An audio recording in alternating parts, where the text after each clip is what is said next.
Erik's father, Thorvald Asvaldsson, was exiled from Norway due to manslaughter, a fate that would soon befall Erik himself.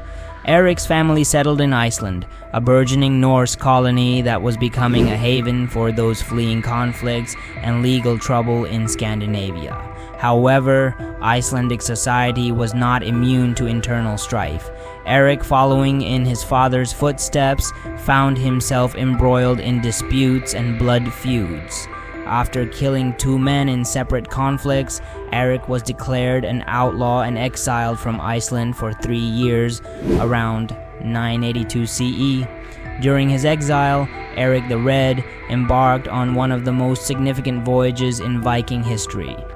Sailing westward, Erik reached the coast of a vast icy land that had been sighted earlier by a Norwegian sailor named Gunnbjørn Ulfsson. Erik's journey was far more deliberate and extensive, leading him to explore the southwestern coast of what would later be known as Greenland. Upon his return to Iceland after his exile, Erik the Red spoke of the new land, branding it Greenland, in an effort to entice settlers with the promise of fertile lands. The name was a strategic choice. Erik believed that an appealing name would encourage people to join him in colonizing this new territory. In 985 CE, Erik led a fleet of 25 ships from Iceland to Greenland, though only 14 made it to their destination due to treacherous seas. Erik established the eastern settlement, Eystribygd, near present-day Kasiarsuk, and the western settlement, Vestribygd, further north. These settlements thrived for several centuries, becoming home to thousands of Norse settlers. They engaged in farming, hunting, and trading, sustaining a relatively isolated community that would last until the 15th century. Greenland became the westernmost outpost of the Norse world, a testament to the daring spirit of Viking exploration. Erik the Red's legacy as a pioneer of Greenland was carried forward by his son, Leif Erikson. Born in Iceland around 970-980 CE, Leif grew up hearing tales of his father's exploits and the distant lands that lay beyond the known world. As a young man, Leif embodied the Viking spirit of exploration and adventure, eventually surpassing his father's achievements by venturing even further westward. Leif Erikson's most famous voyage occurred around the year 1000 CE, when he sailed from Greenland to the shores of North America, becoming the first European to set foot on the continent, nearly 500 years before Christopher Columbus. The journey to what Leif would call Vinland was likely inspired by tales of earlier Norse explorations, particularly those of Bjarni Herjolfsson, who had sighted land to the west of Greenland but had not gone ashore. Leif assembled a crew of 35 men and set sail from Greenland, eventually reaching a land with fertile pastures, wild grapes, and abundant resources. The exact location of Vinland remains a subject of debate among historians, with theories ranging from Newfoundland in Canada to areas further south along the North American coast. Leif and his crew established a temporary settlement known as Leif's Budir, where they spent the winter before returning to Greenland. Although the settlement was short-lived and did not lead to permanent Norse colonization of North America, it represented the pinnacle of Viking exploration. Leif's journey expanded the boundaries of the known world and left a lasting legacy in both Norse history and the broader narrative of European exploration. Herald Hardrada, born in 1015 CE in Norway, was one of the last great Viking warriors and a figure whose life was deeply entwined with the shifting political landscape of medieval Europe. His early years were marked by turbulence. Harald was only 15 years old when he fought in the Battle of Stiklestad in 1030 CE, supporting his half-brother King Olafdad of Norway in an unsuccessful attempt to reclaim the throne. After Olaf's defeat and death, Harald was forced into exile, leading him to journey across Europe and the Byzantine Empire.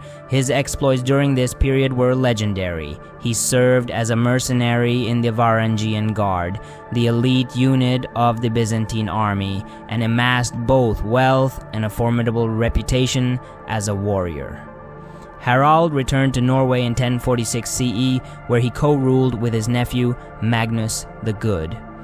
After Magnus's death in 1047 CE, Harald became the sole ruler of Norway, earning the nickname Hardrada, meaning hard ruler, due to his stern and often ruthless governance. Harald sought to restore Norway's power and influence, embarking on a series of military campaigns to assert his authority and expand his territory. One of Harald's most significant ambitions was to claim the throne of England, a goal that would ultimately lead to the final chapter of the Viking Age. The political situation in England during the mid-11th century was fraught with tension, and Harald saw an opportunity to press his claim based on a disputed agreement with the former English king Harthacnut. In 1066 CE, Herald Hardrada launched an invasion of England, assembling a fleet of over 300 ships and thousands of warriors. His initial success was swift. He captured York and achieved a major victory at the Battle of Fulford. However, Harold's campaign would soon come to a dramatic and decisive end. On September 25, 1066, Harold's forces were confronted by the English army led by King Harold Godwinson at the Battle of Stamford Bridge. The battle was fierce and brutal, with both sides suffering heavy casualties. Herald Hardrada fought with the ferocity that had defined his entire life, but he was ultimately killed by an arrow to the throat, marking the end of the Viking invasion of England. The Battle of Stamford Bridge is often seen as the symbolic end of the Viking Age. Just 3 weeks later, King Harold Godwinson himself was defeated by William the Conqueror at the Battle of Hastings, ushering in a new era of Norman rule in England.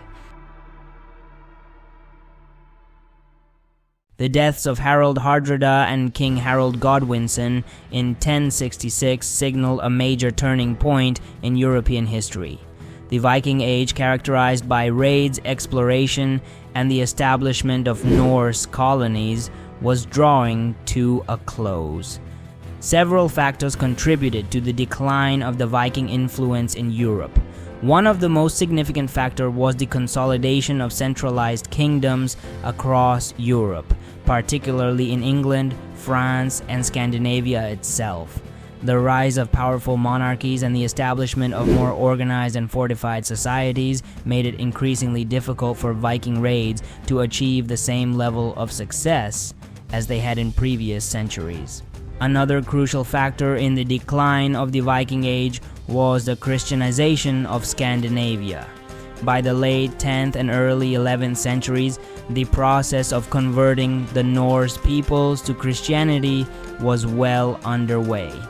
Figures like King Olaf of Norway, who was later canonized as Saint Olaf, played a key role in promoting Christianity and suppressing pagan practices. The adoption of Christianity led to significant changes in Norse society and culture.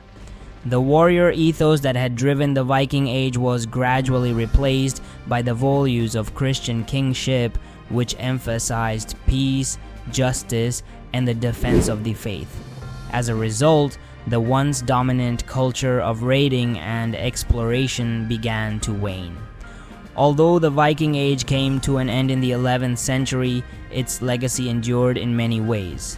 The Norse influence can be seen in the cultural and genetic makeup of the regions they settled, including parts of the British Isles, Iceland, Greenland, and even North America. The tales of Viking explorers, warriors, and kings became an integral part of the medieval European imagination, inspiring sagas, legends, and historical chronicles. The legacy of figures like Erik the Red, Leif Erikson, and Herald Hardrada also continued to resonate through history.